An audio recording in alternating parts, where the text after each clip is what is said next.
আসসালামু আলাইকুম ভিউয়ার্স, আপনারা সকলে কেমন আছেন? আশা করি ভিউয়ার সকলে অনেক ভালো আছেন। আপনাদের দোয়াতে আমি নিজে অনেক ভালো আছি। আজকে আপনাদের সামনে একটি হামকো 800 একটি আইপিএস নিয়ে চলে আসলাম।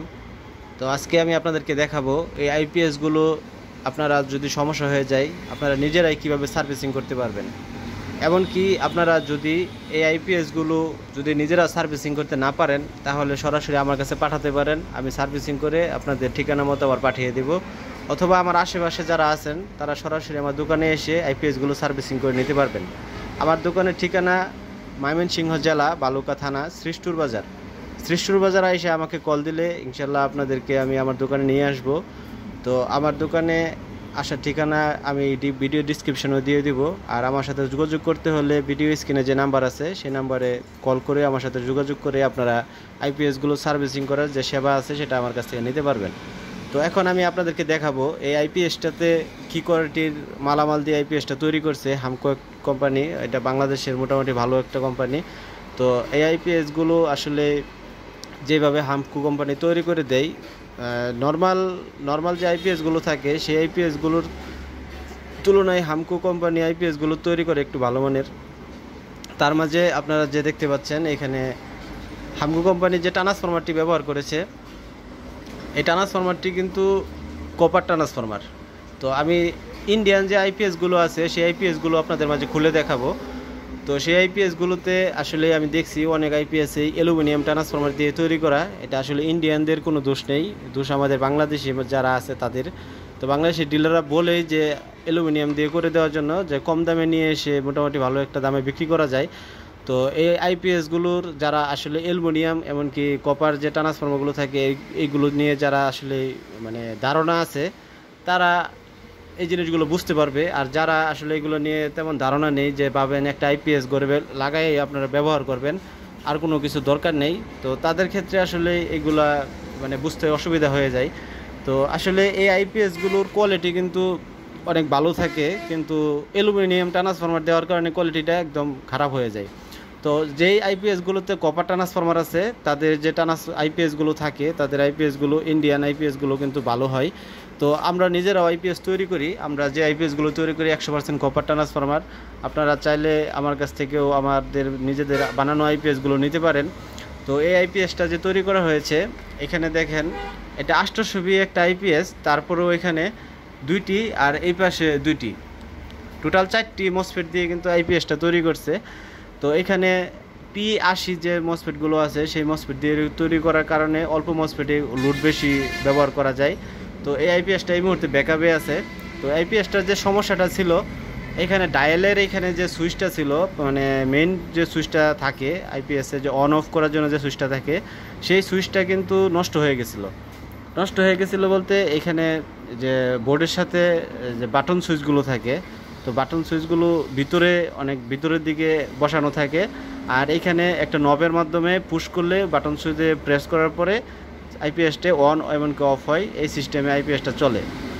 এখন যখন এখানে নবটা ভেঙে গেছে তখন কিন্তু ওই সুইচটা অনেক ভিতরে থাকার কারণে এখানে পুশ করা যাচ্ছিল না, যার কারণে এটা আইপিএসটা বন্ধ হলে চালু করা যাচ্ছিল না।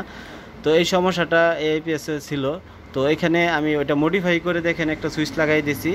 এই সুইচটা লাগাই দেওয়ার পরে কিন্তু এখন এখানে পুশ করার পরে আইপিএসটা বন্ধ হচ্ছে, আবার পুশ করলে ছেড়ে দেওয়ার সাথে সাথে আইপিএসটা চালু হচ্ছে। তো এইভাবে কিন্তু আইপিএসের যে পাওয়ার সুইচটা এটা কিন্তু আমি মডিফাই করে লাগাই দিছি।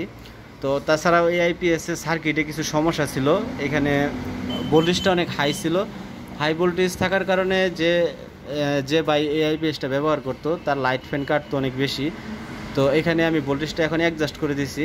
এখানে PWM মানে পাওয়ার উইথ মডুলেশনে যে ভোল্টেজটা আউটপুট ভোল্টেজটা সেট করা থাকে ওইটা ঠিকঠাকভাবে যদি সেট না থাকে তাহলে আউটপুট ভোল্টেজটা অনেক বেশি হয়। অনেক বেশি হওয়ার কারণে লাইট ফ্যান নষ্ট হয়, তখন কিন্তু আপনাদের ডিভাইসগুলো সুরক্ষিত থাকে না।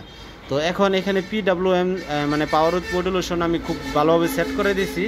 এখানে 230 ভোল্ট আউটপুট করবে, যখন লোডে যাবে তখন 230-এর মধ্যেই থাকবে, যখন ওভারলোডে পড়বে তখন 220-এ নেমে আসবে। তো ভোল্টেজটা স্কোয়ার ওয়েভ আইপিএস যেহেতু এটা স্কোয়ার ওয়েভ আইপিএসে ভোল্টেজটা স্টেবল থাকে না, দেখা গেছে যে ভোল্টেজটা আপনার 5, 10, 15, 20 এরকম আপডাউনের মধ্যেই থাকে। একমাত্র সাইন ওয়েভ আইপিএসের মধ্যেই ভোল্টেজটা স্টেবল থাকে। তো সাইনওয়েভের মধ্যেও যে আইপিএসগুলো আছে, ইন্ডিয়ানের যে ভালো ব্র্যান্ডের আইপিএসগুলো আছে, ওই আইপিএসগুলোও কিন্তু অনেক সময় ভোল্টেজ আপ ডাউন করে, কারণ ওইগুলো অ্যালুমিনিয়ামের ট্রান্সফরমার যখন থাকবে তখন এই ট্রান্সফরমারে পাওয়ার লসটা অনেক বেশি হয়। যখন পাওয়ার লসটা বেশি হয় তখন কিন্তু আপনার আউটপুট ভোল্টেজটাও আপ ডাউন করে বেশি। তো অবশ্যই আপনার আইপিএস কেনার আগে একটা জিনিস নিশ্চিত করবেন যে আপনাদের ট্রান্সফরমারটা কি অ্যালুমিনিয়াম না কপার, এই জিনিসটা নিশ্চিত করবেন। আর তারপরে আরেকটা যে জিনিসটা নিশ্চিত করবেন সেটা হচ্ছে আপনাদের সার্কিটে যে পার্টসপাতিগুলো থাকবে এগুলো কি এসএমডি টাইপ না এখানে নর্মাল যে রেজিস্টারগুলো ক্যাপাসিটরগুলো আপনারা দেখতে পাচ্ছেন এরকম কি না। যদি এরকম থাকে তাহলে কোনো সমস্যা নেই, আপনারা যে কোনো জায়গায় থেকে যে কোনোভাবে সার্ভিসিং করাতে পারবেন। আর যদি এগুলো এসএমডি টাইপ হয় তাহলে কিন্তু আপনাদের সার্ভিসিং করতে অসুবিধা হবে। তো এই দুইটা জিনিস আপনার আইপিএস কেনার আগে অবশ্যই খেয়াল করবেন যে সার্কিটটা যেন এসএমডি টাইপ না হয় আর ট্রান্সফরমারটা যেন অ্যালুমিনিয়াম না হয়। এই দুইটা জিনিস খেয়াল করে আপনারা আইপিএস তৈরি করবেন অথবা আইপিএসটা কিনবেন। সেই ক্ষেত্রে আপনারা নিজেরাও ঠকবেন না। আইপিএসটা কোনো প্রকার মানে কোনোভাবে যদি কখনো সমস্যা হয় তাহলে আপনাদের সার্ভিসিং করতে খুব সহজ হবে। তো এসএমডি টাইপ সার্কিটগুলো আসলে সার্ভিসিং করতে মানে সবাই পারে না। যারা আসলে এগুলা জিনিসের উপর একটু আইডিয়া আছে, এসএমডি টাইপের উপর আইডিয়া আছে, তারা এই জিনিসটা সার্ভিসিং করতে পারে। আর যারা আসলে এই এসএমডি টাইপ পার্টসের যে মানগুলো থাকে সেই মানগুলো যারা বুঝে না তারা আসলে ওইগুলো সার্ভিসিং করতে পারবে না। তো এই জন্যই আমি আপনাদেরকে বললাম যে সহজেই যে জিনিস সার্ভিসিং করানো যায় সেটা আপনারা অবশ্যই কিনবেন। এখানে যে ট্রান্সফরমারটা আছে এটা 100% তামা, আর এখানে সার্কিটটাও এসএমডি টাইপ না। তো যার কারণে এই সার্কিটটা এমনকি এই আইপিএসটা সহজে সার্ভিসিং করা যায়, যে কোনোভাবেই আপনারা সার্ভিসিং করতে পারবেন। তো এই হামকুর মধ্যেও এসএমডি টাইপ অনেক আইপিএস আছে, অথবা ইন্ডিয়ানের মধ্যে অনেকগুলো আইপিএস আছে এসএমডি টাইপ। তো সেই জিনিসগুলো আপনারা খেয়াল করে আইপিএস কিনবেন। তো আজকের ইনফরমেশনগুলো আপনাদের কেমন লেগেছে সেটা অবশ্যই আমাকে কমেন্ট করে জানাবেন। আর ভিডিওটি আমি আজকে এখানেই শেষ করছি, দেখা হচ্ছে পরবর্তী আর কোনো ভিডিওতে। তো আপনারা সকলে ভালো থাকবেন।